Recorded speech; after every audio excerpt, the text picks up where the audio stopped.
Dem born me from Ajegunle. Ìlú Ajé ni wọ́n bí mi sí. Boys dey hustle, boys no dey rest. We dey suffer and still keep on smiling. What's up, beautiful people? It's your boy VJ RICHYBLAZE. You know how we do it right here. It is my Ajegunle Story podcast, the most trendiest podcast in the whole of Ajegunle. You can go argue with your keyboard. Today we are here on another beautiful episode, and the personality I am bringing to you is somebody that is a global force. He has the bragging rights to be called a global force. Ladies and gentlemen, this is somebody that we're going to delve into thought-provoking, adrenaline busting. So we're going to talk about so much. You don't want to miss out on any part of this podcast today. Don't go nowhere. I'm bringing to you somebody that is amazing. We're going to quick break. When we come back, I'm going to introduce to you my guest for today. Stay tuned. Oga tenancy. This Lagos na everybody own o. You sef fit become landowner. Make you sef dey collect big house rent as your landlord dey collect for your head. Oya, hurry up today. Call Ajegunle Realtor on 080-6627-0084. Hit Ajegunle Realtor up today to be guided through on all you need for your real estate journey to begin. Beautiful people, like I told you earlier, I have somebody amazing that will join us on today's podcast. It is my Ajegunle Story podcast, where we delve into people's story to tell us good things about Ajegunle. And today I have with me my boss, the one and only Ajegunle Realtor. Anywhere you go in the whole of Ajegunle, the only thing you hear is anytime you mention land, building, the next thing you hear is Ajegunle Realtor. It's good to have you here, sir. Thank you very much, sir. Thank you. Let's get to meet you. Let people know this. My name is Augustine Blessing, popularly called Ajegunle Realtor. I sell verified lands and properties in your choice location.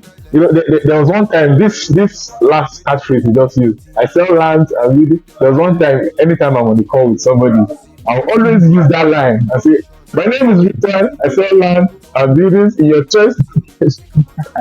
Alright, how's it been with you in the past couple of months in the real estate space? How you've been going? How's it been for you?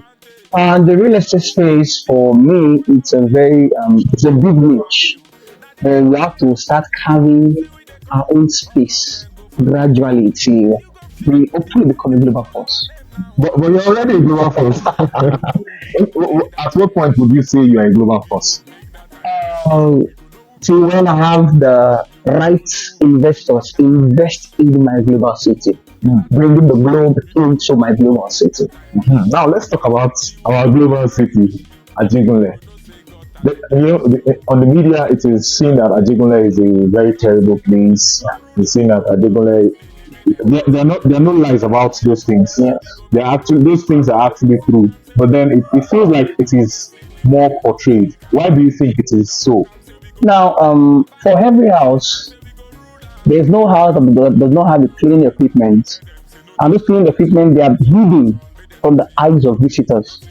But for Ajegunle, I don't know why the media portrays it this much. You have the good, you have the bad, you have the ugly in every region of the world. But I don't know why the media itself has portrayed Ajegunle as a non-entity, as a place of slum. But the whole idea and the whole concept is that together we are changing this identity of my global city. Okay, so what do you think we should as the citizens? I don't want to bring in the government yet, because the government they get their own for their budget normally. So as citizens, what do you think we should do to bring in this change you're talking about? Now, during the COVID-19, there was a phrase they used, take responsibility, in which I love that particular phrase. For me, once I do my own part, you do your own part, to get that the impact will be much, the impact will be felt. So take responsibility from your own niche, and in no distant time it will spread. You know, they say charity begins at home. Yes. Now let's go back to your growing up. when you were growing up in Ajegunle, what was it like for you? Want to hear the stories of how you were growing, how you grew up. Like Now, me, for instance, I grew up in Alaya Biagba, the then. So let's hear yours. How was growing up for you in Ajegunle? now, growing up for me in Nigeria was it's one thing I do not take for granted. In as much as we had the bad, the good, we had the ugly, I chose to stay on that good path. Special thanks to my mother who was doing the basketballs and the call, when you want to go out of the way, she like gives you this factory setting up. The moment she knocks you, it's Bad factory luck. sets your Bad luck, brain. eh? Then you start going back. And growing up in Ajegunle was it's an exciting experience in which left for me, I will allow my children to want to go through that phase so they would appreciate the end result. Yes. So, what is the major Ajegunle story during your growing up? I have so many that I'm going to share as we are growing up. But today is about you, Ajegunle Realtor. The almighty Ajegunle Realtor is here. So let's hear those key Alright, moments when you're growing up. growing up in Ajegunle was quite what I call it like an emotional story for me because as young as I was, the age of 11, 12, I was literally killing these donuts for pop. We go to Maracana Stadium, we kill it. So it was more like commission based. Then it was about 20 naira for a roll. So my auntie will give me about 12. So my commission is if I sell 12, I get the money for one. So literally my target was at least to get like 200 naira per day, which I have to sell over 10 dozens of that. In which that's built this entrepreneurial spirit within me that I needed to sell to earn. I needed to sell to earn. After that, he grew up, went to Tolu Complex. Where literally all my people look complex. Yes, I went to Tolu Complex and They say anybody that does not pass through the complex does not pass through life. I'm telling you, that whereby every Friday there was already a fight that was created on Monday for the report on the Friday. Oh my You god. know, it was simply a planned event. Where Mr. A school is fighting with Mr. B school. I started the news from on Monday. Now, we don't look at it. What is the cause of this problem? We hear, don't match me, don't match me. Don't because my girlfriend, because my girlfriend. At that point, because the focus was being tampered with. Yes, I went through Tony from my just one to even up to SS3. But today we are coming out strong, and after that, I had to write my exam to go to University of Benin. Then after coming to University of Benin, I came back to my home, which is Ajegunle, and I began my laundry business.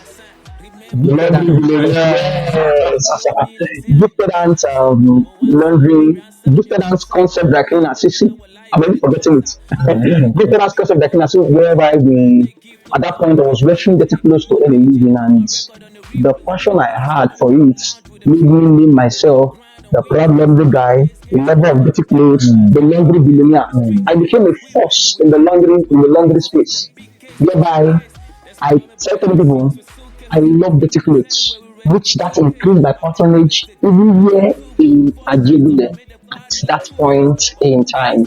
After a while, definitely we had to beef up and get something else to do so that my global city will put in the global space. That was how we ventured into the real estate space. Okay, I wanted us to take that real estate thing on a separate note, but let's just dive into it. How did real estate start for you? To the point that there's so many people that are doing this real estate thing in this Ajegunle, and their voice is not as loud as yours. But then there's I don't know if there's something different you put into it that makes you, because anybody that wants to talk about land and building, it is you they think of first. Why is that? How did it start for you? For me, starting off in real estate is divine first. It's divine. You must be called into it, otherwise you will struggle out of it. Dire. Yes. And for me, this is about my seventh month in real estate space 7th month. by the grace of God. And I Please, I need you to take that again. Listen attentively. yes, this is my seventh month in the real estate space. 7th month. Number seven, 1, 2, 3, 4, 5, 6, 7, not 7 years. 7 months. I have never done any December in real estate, and this is my first February in real estate space. So, considering the fact that I ventured into it, the first thing I had to do was the aspect of knowledge. I had to go and read about real estate. What are the loopholes that is affecting real estate space, especially when it comes to my global city? Nobody wants to invest in Ajegunle because they feel Ajegunle is a slum. But the word Ajegunle simply means a place of wealth. Wow. And wealth has to be discovered. Wealth is hidden, it's like a treasure that should be discovered. So one thing I used was the place of knowledge to discover where this wealth is being hidden. And I discovered that the wealth is being hidden into the ground, which is the real estate. Our forefathers they dug the ground to hide their treasures. But right now, in my own time, we now invest in the land to reap the dividends that it brings. Everything you see here on earth exists on land. The cars you want to buy, drives on land, real estate. The plane, no matter how it flies, it lands back into real estate. The food we eat comes from real estate. Everything around us is real estate. That's how I discovered that from the angle of knowledge. Then two, strategy, which is very, very important. So sorry, I have to be giving some Bible stories. Blind Bartimaeus, it was not born blind, it was only a name. And what he did was, he heard that Jesus was passing by. He knew that Jesus was the solution to his problem. Then he strategized. I don't have eyes, but I have a mouth that can speak. I have a mouth that can speak. So what Blind Bartimaeus did was, I have an ears that can hear. The closer Jesus was, the louder the noise will be. And he said, the closer Jesus was, the louder my noise will be, the louder my voice will be. So it like gets attention. So when Jesus was passing by, he was shouting, strategy, thou son of David. He discovered the name, thou son of David. I discovered the name, Ajegunle Realtor. Are you getting it now? Because he said, thou son of David, have mercy on me. And when Jesus was passing by, he said, somebody is calling me a name that nobody is calling me. So come back to my Ajegunle story, strategy, Ajegunle. This one, it's a case of non-entity. How come you are coming from that angle? Blind Bartimaeus knew that name will work for him. I knew from the beginning that the name Ajegunle will work for me. But I have to start changing the identity gradually in my immediate space. And today, this is where we are. My Ajegunle today is fast becoming a global city. Okay. Now, when you say global city, what do you mean? Because I know so many people have different thoughts in their heads about what a global city is. What would you say a global city is? Because we are calling this a global city. People go down and look and say, this one, I know it's better. I don't agree that thing. Now, a global city is from the word the globe. The self-sufficiency. Self-sufficiency, whereby everything you need to survive It's there. is there within this globe. You don't need to go out.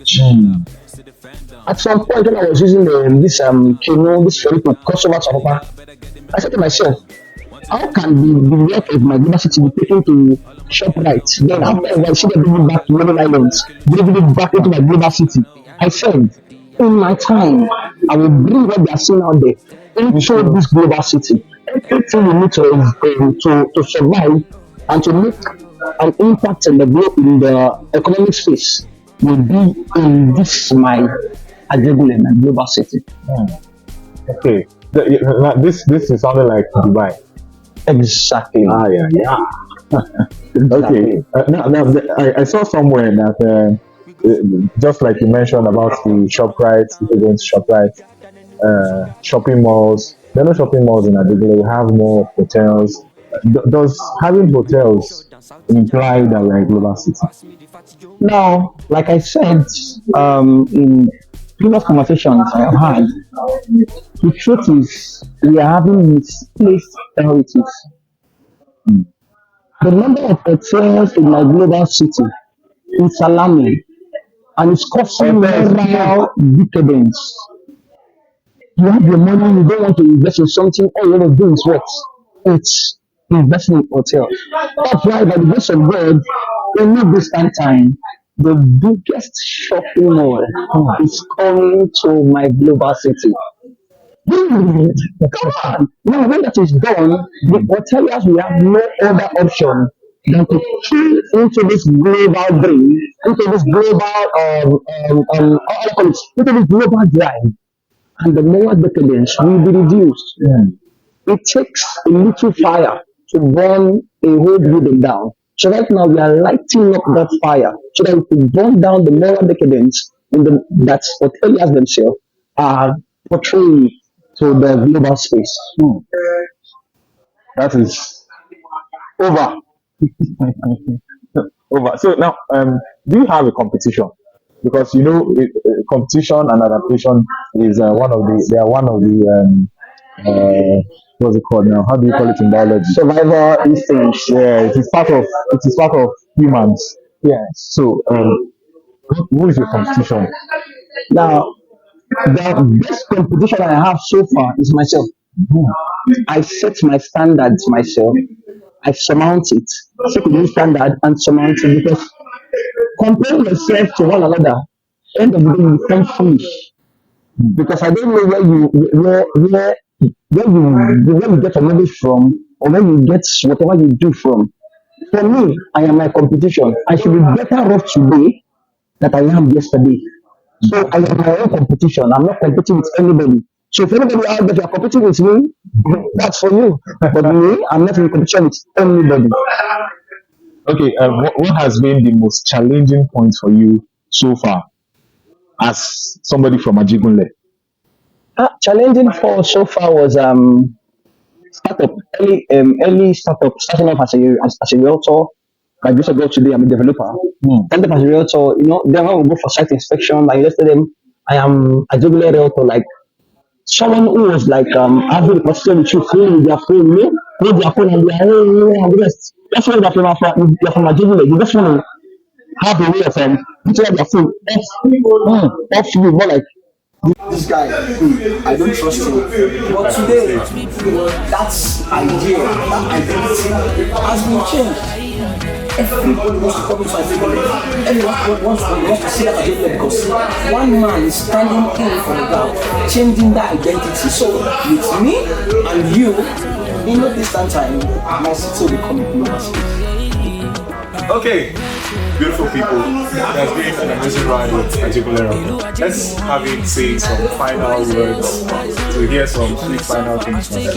Now for me, I am here to make unbelievable and honest. The reason why I strive to achieve excellence is so that old age will not ask us questions. Every of our bed will pray for long life and prosperity, by the grace of God we will get long prosperity. But the whole idea is, in the prosperity of your young age, did you transfer it into your old age? Otherwise, your children will ask you questions that you don't have evidence to answer. We'll leave it at that, ladies and gentlemen, so that you don't start thinking too much. It has been a wonderful ride with you right here on the My Ajegunle Story podcast. Don't go nowhere, please stay with us. So on the way again next week Thursday by 12 noon. It has been amazing right here. I go by the name VJ RICHYBLAZE. Thank you for seeing Peace. Remember to call me, the sugar bands out with the blow me like say I do bonanza. Mo one side, your ransom, your one side.